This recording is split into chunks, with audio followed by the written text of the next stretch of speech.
everyone. Welcome back to Cool America Live. Today, we are joined by a storyteller who refuses to live in just one world.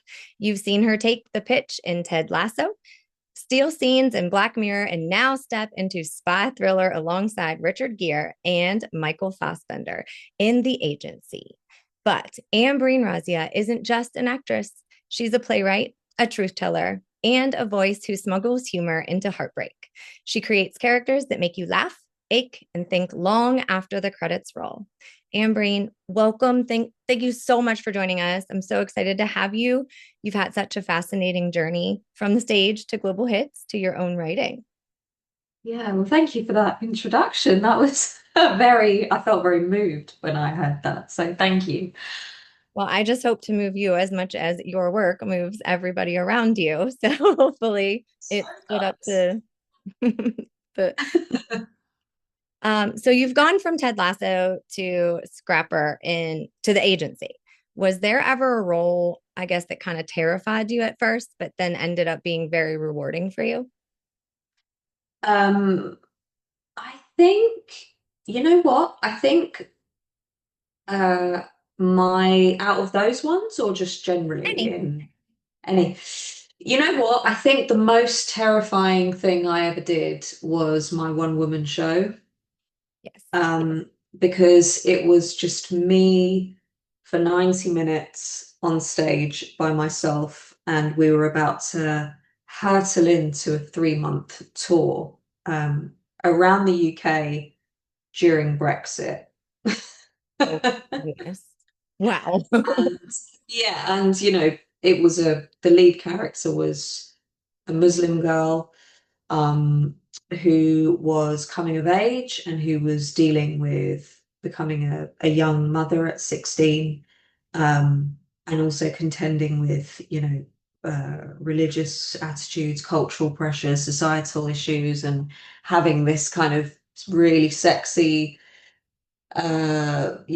boyfriend who's a tattoo artist, but then there's also a lot of kind of touching upon exploitation because he's a lot older. And there was just a lot of themes that it was unpacking during a very kind of interesting, kind of tumultuous, turbulent time in the UK. And I was very safe in my London bubble, and then suddenly you're like thrown into like Peterborough, and you're thrown into like Bury St Edmunds, and you're thrown into like these kind of places in the UK, and it was really interesting to see how people received it. So not only was it the amount of work and just having to hold an audience for 90 minutes every night, sometimes twice a day, and the exhaustion of it, but it was also just terrifying in terms of how people were going to receive it during that very precarious time. Absolutely. That's so incredible. And I mean, honestly, in that show, it touches upon so many different things. And it's very good to get those messages out there because sometimes those speak louder than anything in the real world, honestly. And people can relate to it. And so it's crazy to see how sometimes those scary things for us as entertainers and everything just kind of shape and inspire those around us. So that's really cool. Do you kind of chase that kind of fear now, or do you kind of avoid it now that you did that? You know what? I think I was 23, 23 or 24. And I do think, when you're in your 20s, you have this foolish bravery, you know, and this kind of, I think now being 33, I would overthink that massively. But you're 24 and you're a bit wild. You're a bit like, you know, you're not really, you just don't overthink things really. You just kind of step into things in a really kind of brave, risky, foolish way. So I would definitely probably overthink it now, but I'm just so glad that I did it during that time, when I had that kind of foolish bravery, because otherwise I just think as you get older, it's like people tend not to go on roller coasters So as they true. get older because I think that they overthink it. So I think it's the same thing, really. Absolutely. Yeah. And that makes so much sense because you get a little more reserved as we get older, for sure. Definitely. So, yeah. So now you're like stepping into the spy world, I guess, alongside Richard Gere. What spy trope would you secretly love to play with? Like gadgets, disguises, double lives, like in real life? Which one do you see yourself going more towards? In like in what, just like like a kind of gadget, or like any kind of um oh my God, do you know what? I'm actually terrible. This is the thing. It's like I've been cast in this show because the thing with the agency is that it's not, it's not gadget heavy. It's psychologically really heavy. So I've never really thought of it. My sister is a huge gadget like queen. She is, the minute she gets an iPhone, she's like, it does this and this and this. Whereas I think I would just go back to like having, like an old burner phone, or like, writing letters to people. Yes. But I think a cool gadget, like a tropey kind of cool gadget. Um, I don't know, like I just, do you know what? I'm actually struggling to answer that. I just don't. Well, I mean, what about a double life? How do you feel about that? A double life, probably. I think that this is so interesting because I think that the show is all about that. And whilst you're doing the show, that's the question. I think so many of us, being agents, or the ones who are playing agents, are always kind of contending with, as actors, and while you're playing the character and while you're researching it, because essentially that is what we do. We are, we have a double life. So I as much as I think it would probably be fun to have a double life, I actually think in real life I wouldn't be very good at it. I think I'd be pretty bad at a double life. I mean, I struggle with things in my own life, and be I don't know how people do it. Some people actually, you don't even have to be a spy. Some people have two lives, and I just don't know. Um, I literally don't know how they do it. So yeah, probably would be really bad at it, in all honesty. I feel like I would be too. And I feel like the memory has a lot to do with it because I would totally confuse something and be like, oh man, totally gave it up. Yeah, I'd be yeah, a terrible absolutely. spy. Yeah, definitely. Definitely. Yeah, for sure. So, out of all of the characters that you've embodied, because you have played so many different and they're all very different, which one is still kind of living rent free in your head? Which one have you really not let go of yet? Blair's not gone yet. I mean, we only wrapped, I wrapped on Tuesday. So I'm still doing lines from the show. And I'm like, Ambreen, you've got to switch off, and still doing the American accent, it, like walking around my flat and stuff. But we are kind of still doing like ADR for it and stuff. So I don't think I fully kind of switched off. But I really do think that all of your characters leave a footprint with you. Well, they have with me. Mhm. Um, because I think that, fundamentally, like casting it's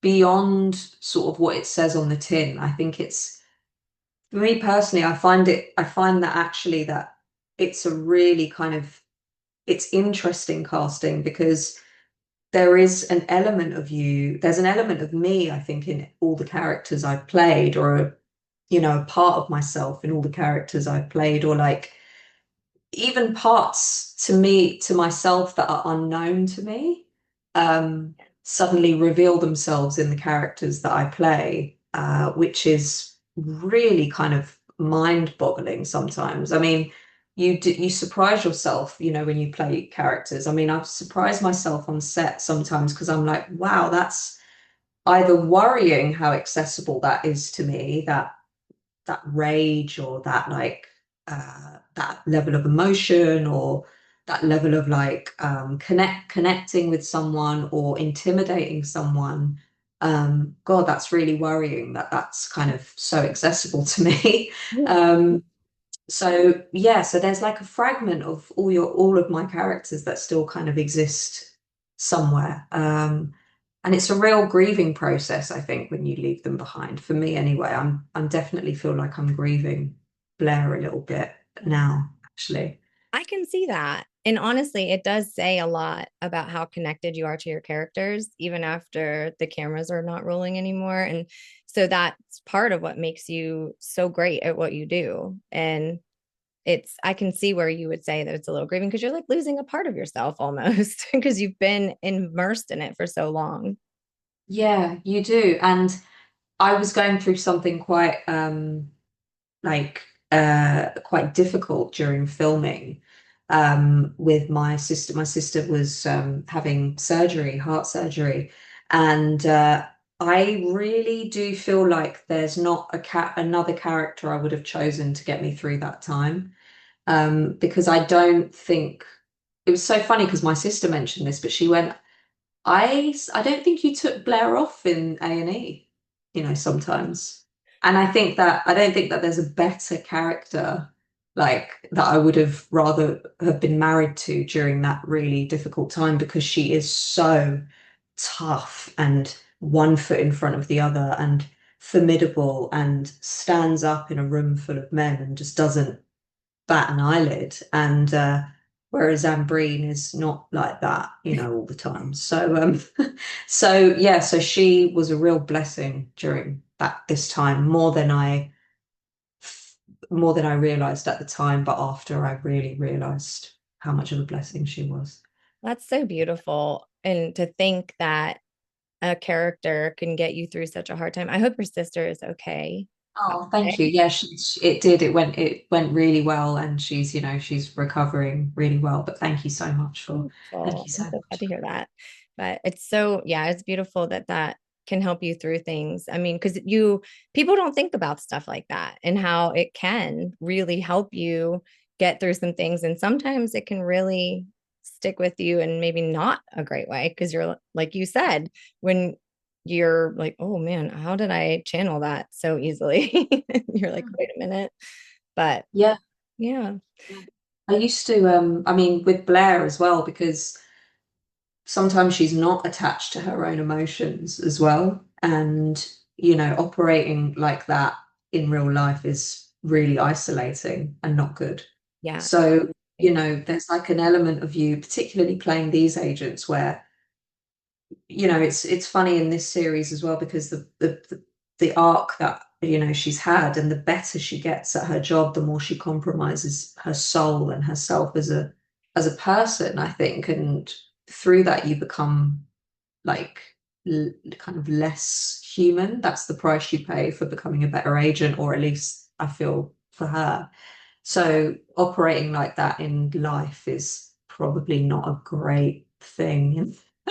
Yeah, no, I understand that completely Yeah. because I would be really isolating for sure too. Yeah. And yeah, wow. Well, so you're a performer and a playwright. So how do you know if an idea belongs on stage, on screen, or just in your journal for now? Um, I think, yeah, I think, sometimes, I mean, the thing with stage is that like a lot of my dialogue is so naturalistic and quite short and sharp. And I think, my lines probably don't have more than like 5 words, between the characters or 6 words, it's like short and sharp dialogue. And I think I've grown up rhythmically listening to short and sharp dialogue with my own family and stuff. So I feel like those rhythms always live inside you, in terms of the way that you grow up. Uh, and yeah, I think, when something, the thing about stage is that you're able to have all this amazing dialogue between characters and you're able to kind of play out conflict, using dialogue.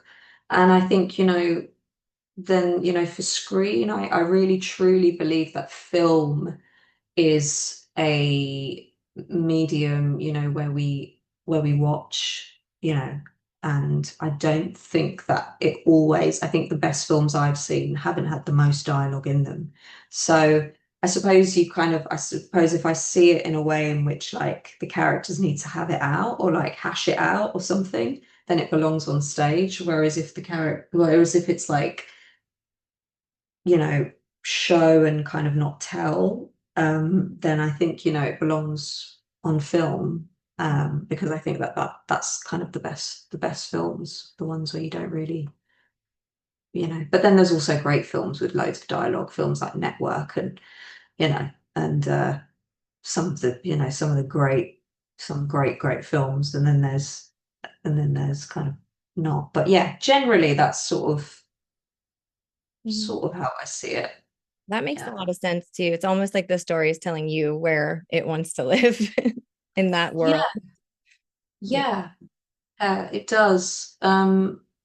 Yeah, it does. And I think I don't know as well, like I just think, sometimes you're like, what is going to get commissioned first as Mhm. well, in a more kind of realistic sense. And I just think, I just think with plays, there's just there's kind of a lot more people that I know who are willing to kind of listen and hear it. And sometimes it's just about wanting to just tell the story. And you're like, okay, I'll just pick the medium that people are going to listen to for now. And then later on, I can turn it into a piece of television like I've done before, or I could turn it into a film later. I could, like people have done with plays, into television and film. So, yeah, sometimes it's just about who's going to listen to this story first and the urgency of it. Yeah, absolutely. And I mean, you're talking about your plays and everything. And so they've dealt with some heavy social themes, but still the audiences laugh. How do you smuggle that humor into the heartbreak? I think, like having grown up around just the most, like, I say this, I feel like I say this in every interview, but I just feel so strongly about the women that I've grown up with. Um, I've just grown up really with women who, predominantly single mothers, and all single mothers, really. My aunt was a single mother, my mum was a single mother, my grandmother was a single mother, and that's so rare, within the South Asian culture. Um, and they could be going through really tough times and they would find a way to laugh about it. There was no kind of like patriarchal umbrella on top of us in any way. So there was a lot of freedom in being able to like express things that I feel like women don't get the chance to express, like rage, Mhm. humor, um, yeah, rage, humor, just trauma, and just being able to say things out loud. Just lots of different kinds of emotions that the women were able to like freely express. They wanted to scream, they could scream. They wanted to laugh, they could laugh. Um, Yeah. and it was just like it was just constant like back and forth dialogue in my house, whether it was an argument or whether it was like laughing about someone, someone in the community or someone who lives down the road. Um, and like just having a good old gossip about them. There was just always this dialogue between all these generations happening all the time. Um, and yeah, the women, my mum was like beautiful and wild. Um, and really rebellious, but just like glamorous as well. And just everything, just amazing, and but not easy, as well. The women were not easy in my family. We were never taught to be easy. Um, we just were just everyone was just themselves all the time, which was amazing, and I've been able to take that into my writing, and it's just a lot of what I've experienced, and it just was very funny. Love It's that. just, yeah, I love that strength and just that genuine, like the way you described it, just that authenticity. And it's so, so hard to find anymore. And so just hearing you speak about the women in your life like that, it just, to me, is, I keep using this word, but it's very inspiring, very just refreshing, yeah. honestly. Thank you so much. Yeah, they they really inspire like the backbone of everything I do, Yeah. even in performances and and everything, the strength and the bravery and just the spine. Yeah. Like they've given me a great spine for this industry. So yeah, Yeah. And unfortunately, you need it in the industry. So, big time, big time. yeah. Well, talking about heritage and everything, so Wasted, it was such a bold project tackling postpartum depression and addiction in Muslim communities. Why do you feel like that story would be so powerful and need to exist now? Like, is there anything that you want to say about that? Yeah, I think, like addiction has been something that has been a regular kind of theme in my life, through, through family and, just seeing it. I worked in prisons as well for a while, yeah, through companies like Clean Break who commissioned Favor. Um, and just, when I started out, I worked in pupil referral units and prisons and things like that. So I saw a lot of addiction within like close to home, but also like within those spaces as well. With, predominantly there was a lot of South Asian women who were addicts. And I just feel like there's been this, I don't know, there's this perception of the South Asian community, particularly in Britain, that either the guys are all like tech nerds, the women are like conservative wives, and if they kind of break out of the norm, or like they break out of something, it's through the lens of like extremism or terrorism or something like politically charged. Mhm. Um, and that is some kind of like that is cloaked as some kind of like liberation for them. Um, but that's not the case, all the time. And I just feel like representation is so important because it shapes the way we view people, and there's, incredible films like Parasite, which deals with that community, but talks about class in this really fascinating, amazing, interesting way. There's shows like Atlanta, which tackles the, African American community in Atlanta so brilliantly. Rami, there's just these amazing, amazing shows with this specificity. But the great thing about specificity around a particular issue within a culture is that it actually releases more universality than we like to think. So Mm. specificity is always the key to universality, I think. Yeah, I agree. Um, and yeah, I think that, for me, like honing in on something quite specific within the community that quite honestly people refuse to shine a light on, is really important. And there were, working in Newhall Prison up in Wakefield, there were these women, who were Pakistani, who were Sikh, who were doing time for their husbands, partners, fathers, uncles. They were taking on sentences for them. A lot of them were separated from their children. A lot of women are in prisons. There's a lot of like, I find them to be very sad places. Um, but a lot of them were separated from their children, and a lot of them had this rage, Yeah. and female rage is something I think that exists in all of my work, and um, probably somewhere in me as well within my performances. There's always some kind of rage bubbling somewhere, and it could erupt, and I think that I saw a lot of that growing up. So yeah, so I think that, honestly, just seeing it Yeah. has made me want to show people like this does exist, there are women that are far more complex than, you know, what we're seeing on like a domestic, emotional, real level. So Absolutely. And women are always like, oh, we need to be poised and all of this stuff. So it's crazy and powerful that that comes about.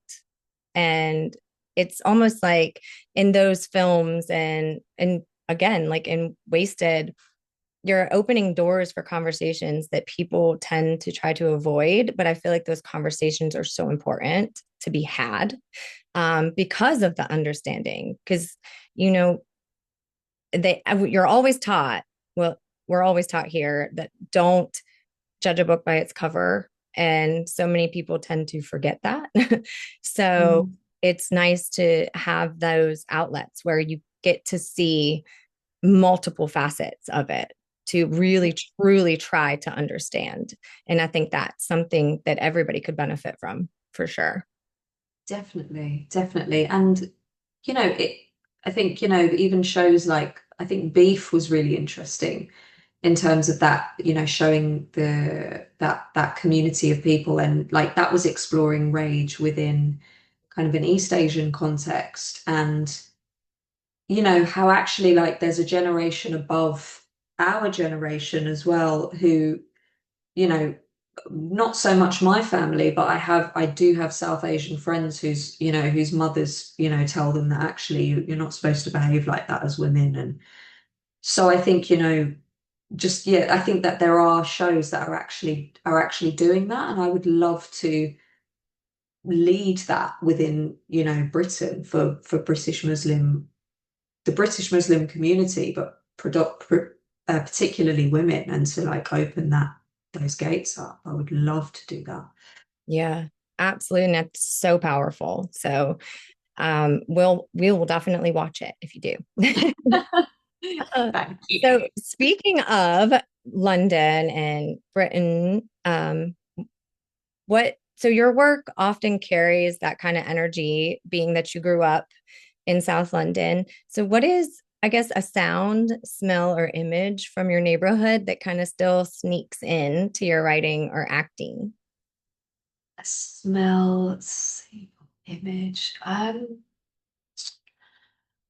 Oh, Even if you it's know, just in your head, that but you keep you bring it into your work often.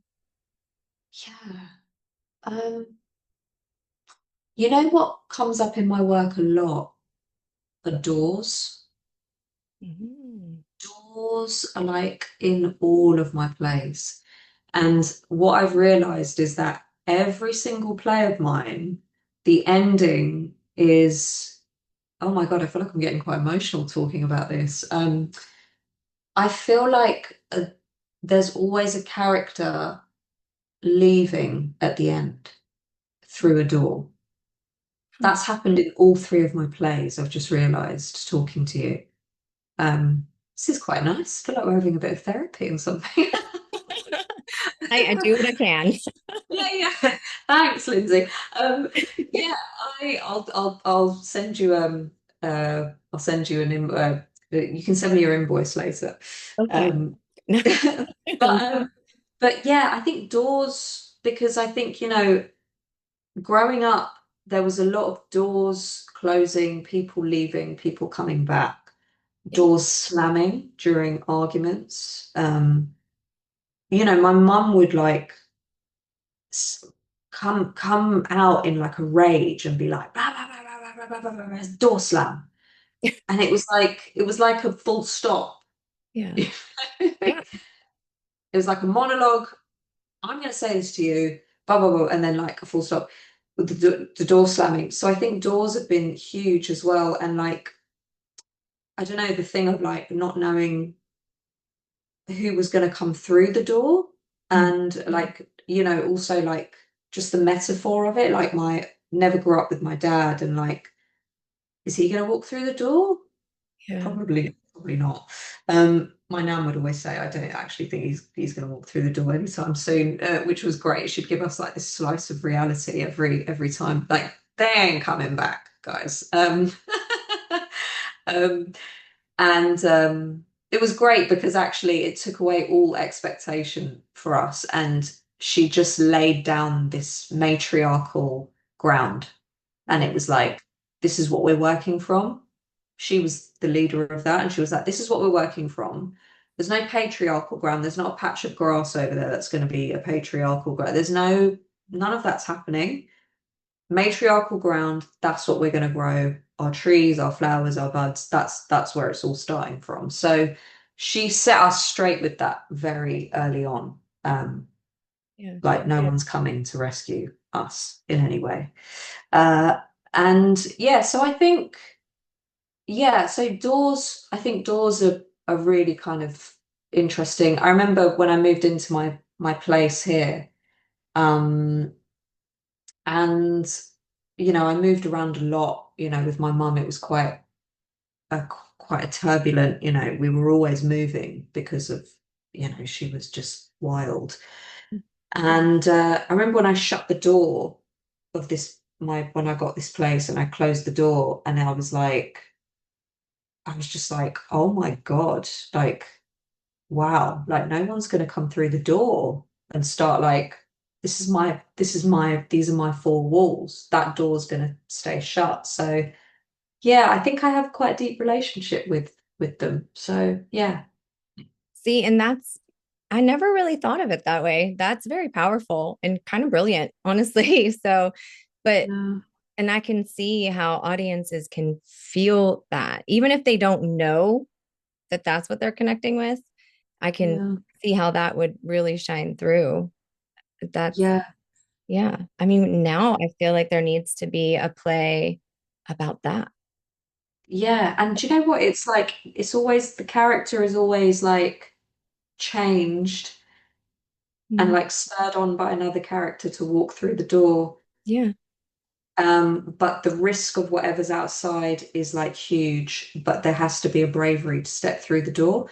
That's every single ending of my play. Wow. So And it's powerful. That's like crazy so though. powerful. It is. I love it though. It's Yeah. wild. Yeah. I don't know. I'm Well, dumbfounded. they say you write the same play over and over again, really. Like if like playwrights write the same thing over and over again, just in a different way. And I think that is true, actually. Interesting. Mm. Now I'm gonna be looking for that every time I watch a new one. So I'm gonna Yeah. have to do that. Yeah. So, um, family is so big, obviously, in your life and so beautiful and wonderful to hear that. And I know that your surname was your grandmother's name. Am I right? Yeah. Okay. So, what do you think that she would say if she could watch you on the screen today? Uh, I think should be. You know what? I think like it's so interesting because my grandmother was so different, in comparison to say a lot of other South Asian grandmothers. She was kind of really spiritually elevated, um, in a way which was kind of magic for that generation Yeah. and really made of different stuff and laughed through really turbulent, tough times. Like I don't know where she got it. She was made of real different stuff, but I just think she used to have like the kind of cheekiest laugh. I remember she used to really kind of laugh to herself a lot, and I think she would laugh and like giggle in Oh. like a really kind of modest way, and just but it like that laugh would just be hold so much kind of like pride in a way that says we done it, Mhm. Yeah, you know, because she came over during the partition and as a single mother, and I just think that there was something knowing in her laugh as well, which was and kind of like she was very proud, yeah. but it's the kind of like okay, yeah, okay, cool, like we Yeah, did it, yeah. for sure. And it's almost like you're carrying her spirit into every role with you. So that's really cool too. Yeah, I'll definitely carry her spirit, my mum's spirit, my sister's spirit. they've all shaped me in a really kind of interesting way. Yeah. So, Intellectually human. oh, thank you. Yeah. I mean, yeah, just amazing. It's great to talk about them actually. Good. Well, so people describe you as fearless in your storytelling. Do you see yourself more as an artist first or as an activist who happens to just use art?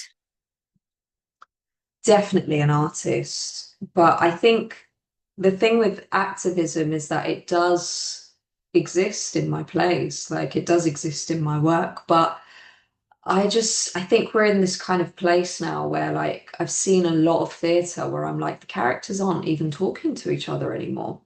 People aren't speaking to each other. Everyone's on like a kind of soapbox now. Yeah. And to me, that's not where we should be, like as an art form. Um, I think activism, I always say this is something I live by, is like activism is absolutely fine if it's told through the human condition, which is what one of our finest filmmakers, Ken Loach, does here so beautifully. So he's a huge inspiration for me in terms of what I was watching when I was growing up. Ken Loach does these amazing kind of films about, social realism films. Mhm. Uh, and he was a huge inspiration for me growing up. And activism exists really heavily in a lot of his work, but it's always told through character. It's always told through whatever whatever the kind of societal Yeah. uh, backdrop is, the class backdrop, whatever that is. But it's the human condition. As long as it's told through that, then it's, of course, activism needs to exist in our work. Yeah, for sure. Yeah, definitely. Um, so now with activism, you kind of feel it's kind of more exposing, I guess, in a way. Um, so on that note, do you feel more exposed on stage like you did in your one woman show or on screen in something global like Ted Lasso? I mean, I think that they're both really exposing, actually. You feel exposed all the time, which is why we're all so like weird as artists, as actors are so nuts because it's kind of mad what we do actually. It's like we spend most of our time getting rejected, and then we spend the rest of our time getting instructed uh, as actors. So And that, there's yeah, and then it's kind of weird, but yeah, I think they're both one's immediately exposing, when you're on stage, that's like instantly exposing, but thrilling as well. And then I think being on set, I think, you're kind of, I feel more aware if I'm doing a scene with someone. Mhm. I think there's something about like the intimacy of it, like if it's like really close and connected, there's something about feeling kind of under like feeling quite exposed whilst you're filming it, but then also when it comes out later, Mhm. I think I feel exposed all the time actually. I can, Sometimes you've got a whole crew watching you do like really intimate stuff, and that's not like intimacy I'm talking about. That's like just human to human connection, yeah, because essentially that's just what we're all trying to do, is just listen to each other, on screen. I think that's what the finest actors do. They listen, um, and they're available. And you're being available with someone, and you've got a whole crew watching you be available and open, and you have to do that take after take. And it's kind of yeah. So I think they're both exposing, just in very different ways. yeah. Yeah. So I can see yeah. that. I can see that for sure. And either way, you make it look effortless. So Okay. it works. So let's lighten That's it up for a second. If the yeah. agency cast was kind of stuck in an escape room, Who's cracking the code first? You, Gear, or Fassbender Oh my God. As characters or as ourselves? as yourselves? Oh, not me. Um, it would be Fassbender. It would be Michael Fassbender. Oh, He is so meticulous with everything. I can. Like knows where we are in the story. He is like a fantastic number one and like the most incredible leader. He's the best number one I've ever worked with. He knows exactly where we are in the story. He knows what we're doing. He knows where he's come from, where we've come from, where we're going. Wow. He's really switched on all the time, and he would be amazing. I think it would be Michael. Richard would be a close second, but I think Michael would probably Yeah. I think rely a bit more Just on Michael. either way.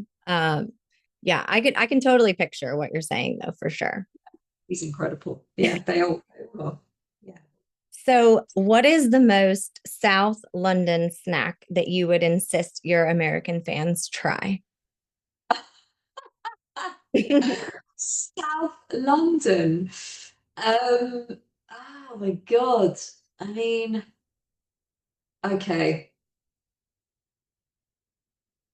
South London, specifically South London, Okay, let's just say any British snack. British. Yeah, we'll just say that.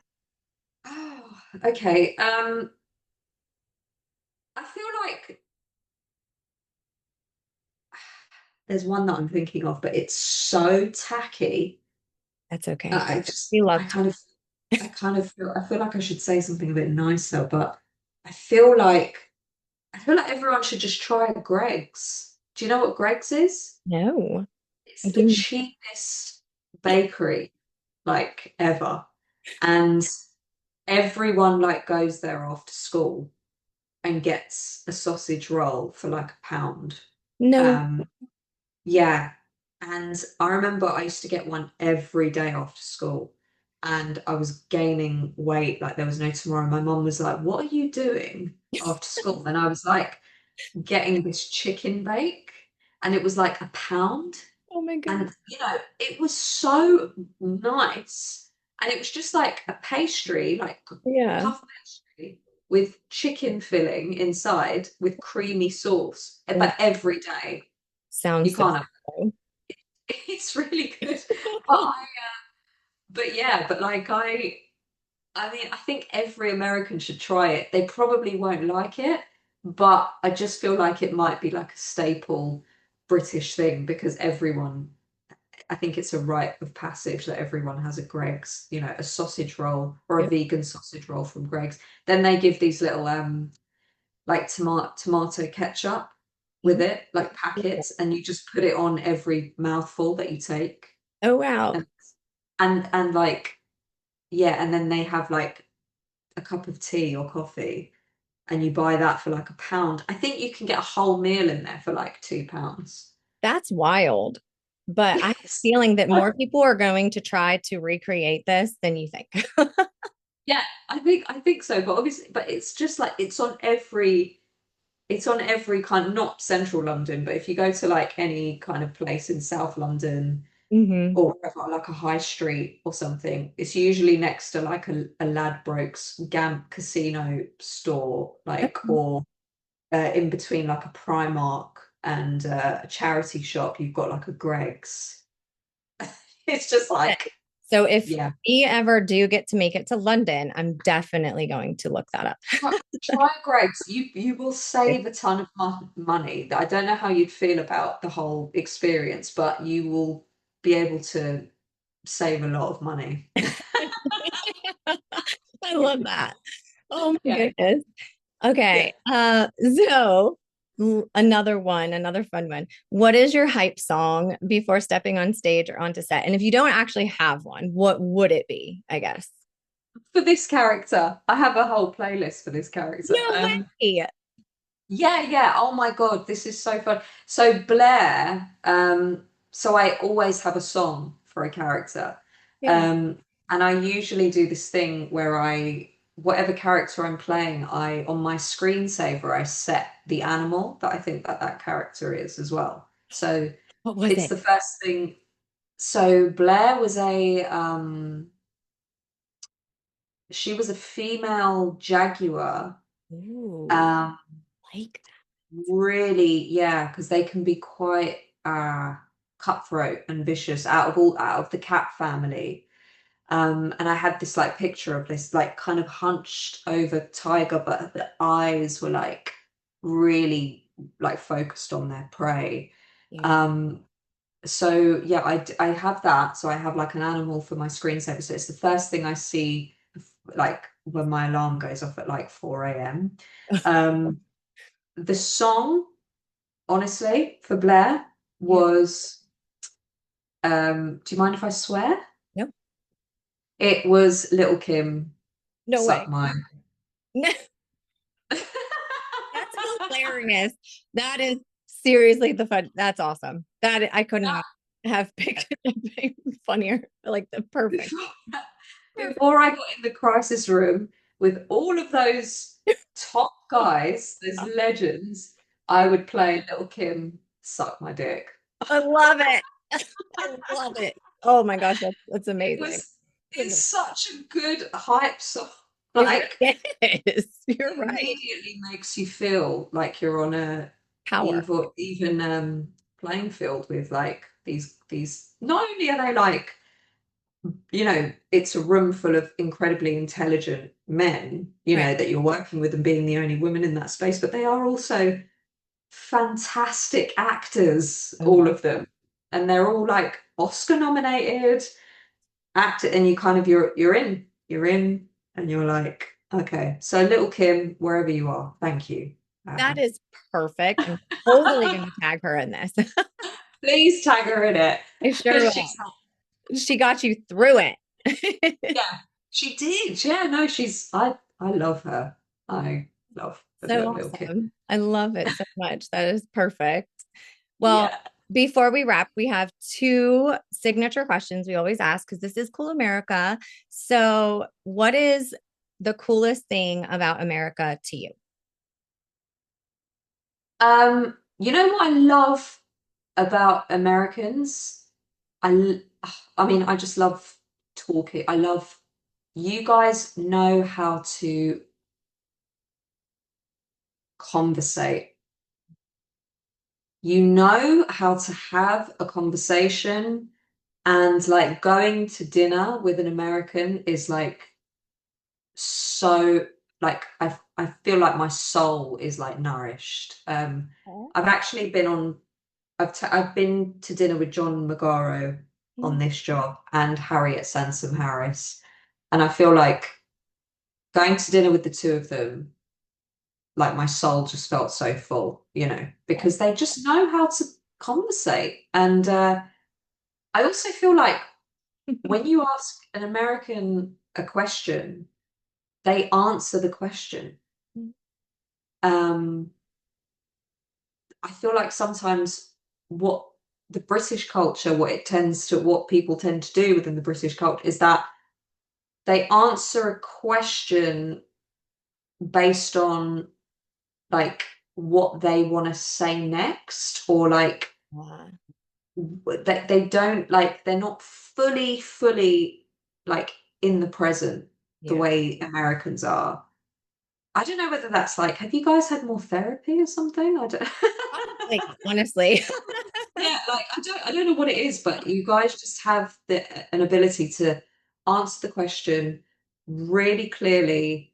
Um, Whereas I think the British, they tend not to answer it Yeah. really as clearly as Americans. You guys know how to answer a question and then like ask the other person the question. Yeah. Some British people forget to do that, so I apologize on behalf of us. But they know how to like have a flowing conversation, and I just yeah, I love that about Americans. So yeah. I can totally see that too, because well, and it also has a lot to do with we don't really care. what, what Yeah. people think. So we just, you know, blurt it out. Yeah. So Yeah. Yeah. No, I kind of love it. And there's like so much like clarity in everything that you guys say as well. Whereas I feel like British, there is like a bumbling kind of, but that goes for like, there's like, there's like, there can be like a bit of like a, oh, and then, oh, and then they kind of go back on a point and come back and they're like, oh, blah, blah, blah, blah, blah, blah, it's fine, we'll just bury it under the carpet and not talk about it. Um, but yeah, I feel like America, they're just fantastic at conversation, far better than us. oh, So yeah. well, on behalf of Americans, thanks for saying that. Yeah. And this has been an amazing interview because Thanks. yeah, I think that, I love Yeah. talking to Americans. Yeah. Well, we love talking to you. Mm. So on that note too, though, what is the coolest thing about you? Oh my God. Coolest thing about me. I tell you what, okay, I give very good hugs. I love that. No, I Never like said that. I have to pride myself on that. And like even if I don't receive it back, Yeah. I will make sure that that person is like in my grip. Good for Some you. people are really uncomfortable with it, but I'm just like, no, we're gonna have a hug. Um, yeah, I think I'm a really good hugger. I like that. And sometimes now I feel like the world could use a little more hugs. So I feel Yeah, like they could learn a little something from you then. yeah. I'm definitely an engulfer, which isn't for everyone, particularly not British people. They find it quite Yeah. uncomfortable, but I could I'm see like, I just hate it when people don't give good hugs. that. Yeah, a good hug can cure your soul. So, Yeah, someone once taught me the proper way to hug. Like an actress I was working with, she was like from Brazil, super spiritual, and mm, she told me like the way you go in for a hug, yeah. it's like basically you have to do it so that your actual hearts connect. Okay. Yeah. That's the like proper way to give a hug. So you kind of you put your hand up here and your other hand down there, and then you go round the person, and then your hearts connect, but the arms have to be the right way around. And that was like the best hug. She used to give the best hugs because your hearts literally connect. So I feel like, yeah, I feel like I try and apply that to people. Sometimes they don't want to get too close, but I'm like, you've got to try it, guys. Yeah. Oh, wow. Now we're gonna have to try it. I'm definitely gonna try it. I'm gonna hug my husband and the kids whenever they get home. Try it tonight with them and I'm see going if to. And then you I'm gonna have to shout out to you, be like, you were absolutely correct. yeah, yeah, it's so good. I think I'm going to give my sister one actually this Thursday. So, Definitely. yeah. Well, so there you have it, everybody. Ambreen is proof that stories don't just entertain, they shift culture. From spy games with Fassbender to laughter in the writer's room, she's reminding us that the truth can be messy, hilarious, and heartbreaking all at one time. Fearless, funny, and completely unforgettable, just like the stories she tells. Ambreen, thank you so much for bringing the cool today, and we really cannot wait to see what you do next. Thank you so much, Lindsay. I really love that. Of course. I had so much fun. Oh my God, that was so fun. That was